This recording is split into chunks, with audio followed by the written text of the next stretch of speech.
दोस्तों, कभी कभी ज़िंदगी में ऐसे धोखे होते हैं जो इंसान के वजूद को हिला देते हैं।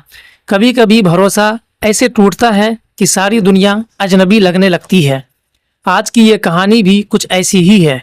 एक ऐसे घर की कहानी जो खुशी के सपने सजाए बैठा था, जहां शादी के गीत गाए जा रहे थे, जहां हंसी खुशी का माहौल था, मगर उसी खुशी में छुपी थी एक ऐसी चाल जिसने न सिर्फ एक ख़ानदान की खुशी लूट ली बल्कि उनके ईमान और यकीन को भी हिलाकर रख दिया। अगर आप भी चाहते हैं कि आपके साथ ऐसा धोखा कभी ना हो तो इस चैनल को सब्सक्राइब करें, क्योंकि ऐसी असल कहानियां आपको हकीकत से रूशनास करवाती है। मध्य प्रदेश के इंदौर में गांधीनगर थाने के इलाके हिंगोनिया खुर्द गांव में रहने वाला एक सीधा साधा ब्राह्मण खानदान था। अपने बेटे की शादी के लिए लड़की ढूंढ रहा था। घर में खुशियों का माहौल था। माँ ने घर की दीवारों पर रंग करवाया, बाप ने कर्ज लेकर जेवरात बनवाए और बहनें दुल्हन के इस्तकबाल के लिए सपने देखने लगी।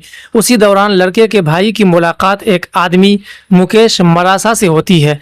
मुकेश ने मुस्कुराकर कहा, मैं तुम्हारे भाई की शादी करवा दूंगा। लड़की बिल्कुल ब्राह्मण है, सिर्फ 20,000 रुपये लगेंगे। खानदान को लगा जैसे किस्मत ने दरवाज़ा खोल दिया हो।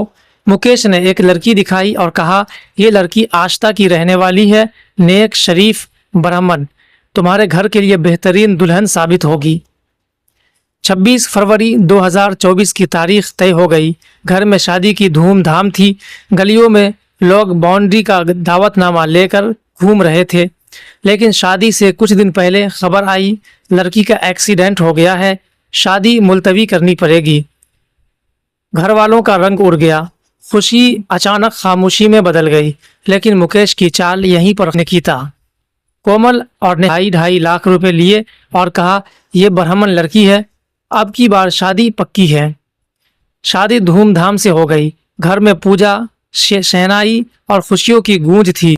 दुल्हन घर आई, सबने उसे निकिता बहू कहकर बुलाया, मगर शादी के बाद जब दुल्हन कमरे में बात कर रही थी, उसके होठों से निकला, अल्लाह की कसम या अल्लाह।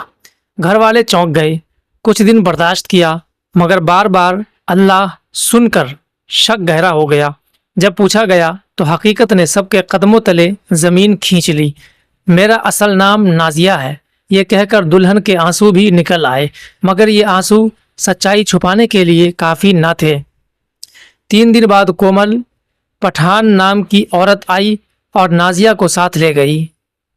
घर वाले सकते में रह गए, लेकिन चंद दिन बाद वो वापस आई और बोली, वो मुझे दूसरी जगह शादी कराने ले गई थी, मगर मैंने इनकार कर दिया। अब मैं वापस आ गई हूँ। घर वाले भी बेवकूफ़ी का शिकार हो गए और उसकी बात सच मान बैठे। लेकिन फिर एक फ़ोन आया जिसने सब कुछ बदल कर रख दिया। फ़ोन पर आवाज़ आई, मैं शाहनवाज़ उर्फ शानो हूँ। नाजिया की शादी मुझसे हुई है, हमारा 5 साल का एक बच्चा भी है। ये सुनकर ख़ानदान के पैरों तले ज़मीन खिसक गई। जिस बहू को घर की इज्जत समझकर लाए थे, वो पहले से ही किसी और की बीवी और माँ थी। चंद दिन बाद नाजिया घर से सारा सामान और लाखों की जेवर लेकर गायब हो गई। जब लड़के के घर वालों ने उसका पता लगाया तो पता चला कि वो नायता मंडला में किराए के मकान पर रह रही है और उसका बच्चा भी है जो साथ में रहता है। जब लड़के ने नाजिया की मां से बात की तो उसने उल्टा धमकी दी, लड़की को भूल जाओ वरना अंजाम अच्छा नहीं होगा। परेशान हाल खानदान ने पुलिस में शिकायत दर्ज कराई, लेकिन कार्रवाई न हुई। आखिरकार वो परशुराम सेना के ओहदेदारों के पास पहुंचे, जिन्होंने पुलिस कमिश्नर के दफ्तर जाकर इंसाफ मांगा, मगर जो जख्म उनके दिल पर लग चुका था उसका इलाज शायद कभी ना हो सके।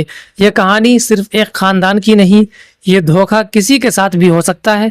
इसलिए अपनी बेटियों और बेटों के रिश्तों में हमेशा खुद तस्दीक करे, झूठे वादे और पैसों के लालच में ना आए और धोखे से बचने के लिए अपनी आंखें खोले।